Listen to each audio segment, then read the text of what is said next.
Sila sir, galing sa sila sir. Ito lang sila. Lapit lang. Taker ng Vios natin na 2019, automatic. So, ano yan si sir? Gamit benta buy and sell din. So, sila din kumuha nung natin, Vios. So, yung Vios na yan, galing yan kay Sir Ronald. Ano yan? Nakipag-swap ng Fiesta natin. Para doon sa anak niya. So, 75k mileage. Sobrang wasari. So, uwi na nila. Yan sila sir, pati yung anak niya. Uwi na nila itong Vios natin na 2019. John, sabi mo sa Vios natin. All goods na all goods po yan. Pandiinan ano? Siya. Oh, ay, ganda ng test drive nila dyan. Yan o, parang pamilya lang ano, John. No? Sir, salamat sir ha. Ingat sir, ingat. Ayan, batching na sila sir. Sir, thank you. Salamat po. Ingat sir. Batching na sila. So, tayo naman ngayon ay daming blue eco. Oh, daming econg blue. Kalat. Oh. So, itong mga to for preparation, dalawa yata dito okay na. So, meron tayong bagong kuwang Focus for preparation. Bukas natin, inaantay pa natin lahat ng clutch natin and everything. Andito nga pala si Mark Yakis, si Jared Boy, pinsan ko, and si... Sino? Aljun. Titan John. Aljon, yan. Aljon Abrenica. So, GTA Cars Boy. So, maraming bumili ngayon. May nag-down na dun sa isang unit. Anong orange? Okay. Tapos may waiting pa tayo dun sa isang orange sa Taipei. Okay. So, all good. So, ito, alis na muna sila, sir. O, review muna tayo, mga boys. Gusto nyo ba akong i-saxophone? Ha? Gusto nyo ba? Ikaw, gusto mo akong i-saxophone? Tignan mo naman. Halika rito. Papakita ko sa inyo. Tignan mo ginawa ni Aljon dito. Halika rito. Yan, o. Yeah. Halika rito. Yan, o. Yan, paligid nyo. Napakasipag niya ni Aljon, o. Oh. Napakasipag niyan, boy. Dito ba yung dito Oo. Dito ba yung Mortal Kombat? Hindi, napakasipag niyan. Alam mo, John, eto si Aljon. Alam niyo si Aljon, ha? Tandaan niyo yung mukhang yan. Napakabait na ito. Kasi ito, kahit na sobrang trabaho, ako na nagsasabi, John, magpahinga ka muna. Huwag ka nang gumising. Ay, huwag ka nang ano. Magpahinga ka na. Sabi ko, magpahinga ka muna. Pagod ka na, kakatapos mo lang ng errands mo. Hindi, ang trip niyan magwalis. So, tingnan mo gano'ng kakinis, boy. Pag dumadating ako dito ng umaga, nagbabalis yun. Kaya, okay lang ba dumumi kami rito, John? Okay lang ba dumumi kami rito sa lapag?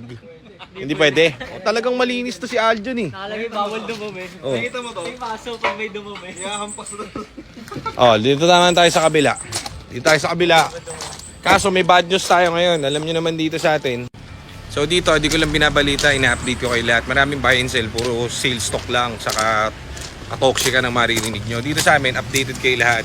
Mga units namin, everything nakakabenta and everything.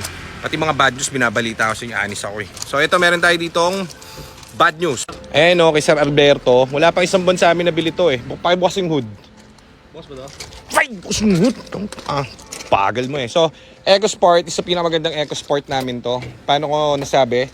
Si Sir Alberto, first time car driver, first time drive ni Sir Alberto pagkabili niya nito.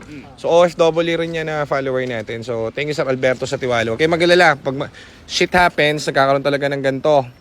So engine and tranny, super goods. Wala silang masabi dyan, aircon and everything. So biyahe nito, saan biyahe nito? Bicol, Balikan.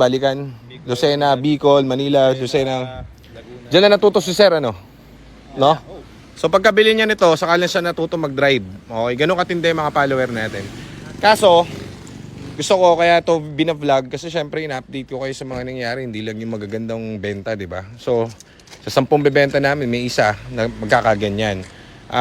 Ba't siya nagkaganyan? Tuturo ko kung bakit para alam nyo rin at para ma-prevent, okay? So, eto engine, walang problem. At tranny, walang problem. So, kaya nga, nabiyahe niya agad yan, anything and so forth, pabalik-balik ng kung saan, parang workhorse na to. Kaso, kanino ba nag-message si Sir? Kay admin ni... Sa group sa admin. May leak daw yung kanyang... May parang tulo, may tulo. So sabi namin, ikot nyo sa shop, Sir, madali lang yan. Kaso parang bumiyahe pa rin sila, no? Binyahe pa rin nila ng... Papuntang Lucena. Hindi, galing na silang Bicol.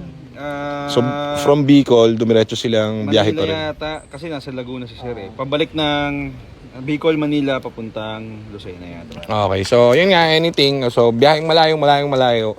Binyaya pa rin nila sir yung unit. Sila dumiretso dito. Siyempre kasi kapag may tagas yan ng kahit onti man lang, kahit kamog gapatak, ang nangyayari dyan, hindi mo mamalayan kung drive ka, baka wala sa isip mo, wala na pala akong tubig. So lahat ng kotse, any brand, basta walang tubig, tapos tinakbo mo, sigurado yan, sibak ang engine mo. So ito yung nahugot sa kanya.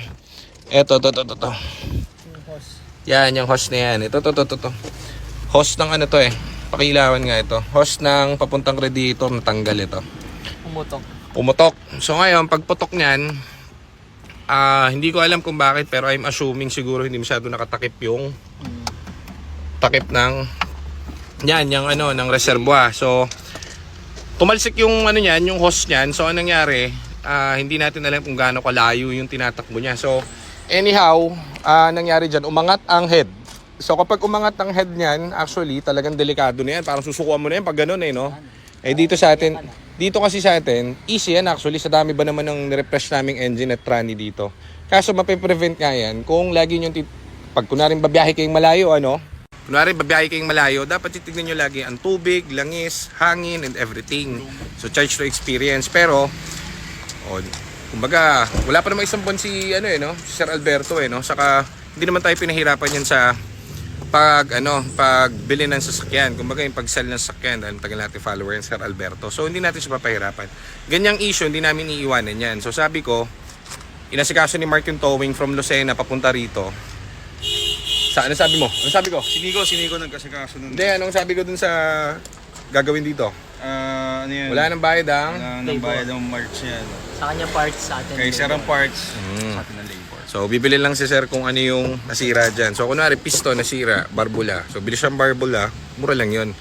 Mura ang parts ng Ford, maniwala kayo. Pag nasira barbula yan, siguro magkano barbula na? Parang isang set natin, 7.5 lang, Oh, mga ganun. Tapos, ipapamachine shop natin yung head kasi sigurado umangat yan. Kasi nga, ano ba tawag dito?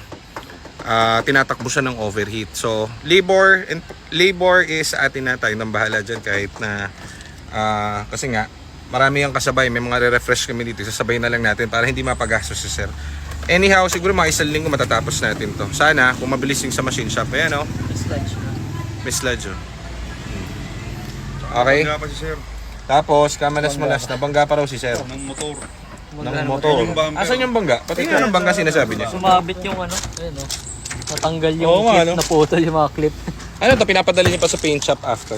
Papadala daw ni Sir sa paint shop. Parang wala naman tama Wala naman tama parang clip lang. Meron dyan.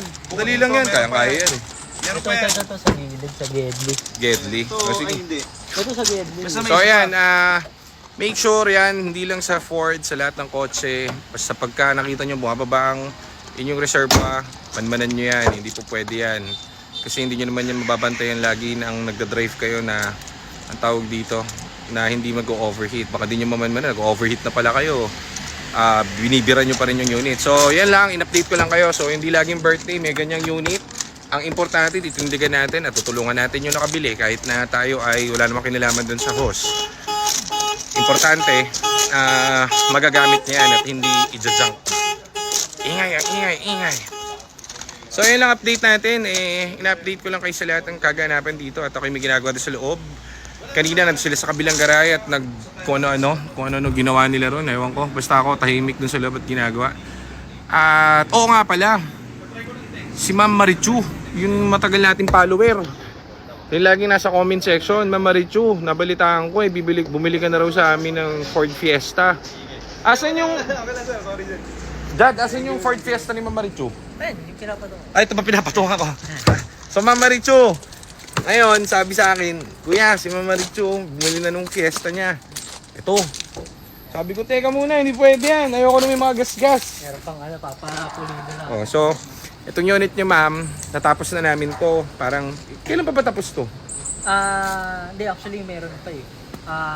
Tapos na Thermal, tapos housing. yung housing, parang may Tumutulong tubig. So, bilan niya na noon, bukas tapusin na natin. Tapos kailangan dyan, dahil yan si ma'am long time follower natin yan. Kailangan maganda to, hindi pwedeng putyo-putyo to. Dapat kasi ma'am, pag natapos yung gagawin bukas, pwede nang release. Sabi ko, wag muna. Ako bahala doon sa paint yan. Kailangan makinis yan and everything. So, yan, Ma'am Marichu, abangan mo tong unit mo at ako na bahala dito. Thank you ma'am, salamat po.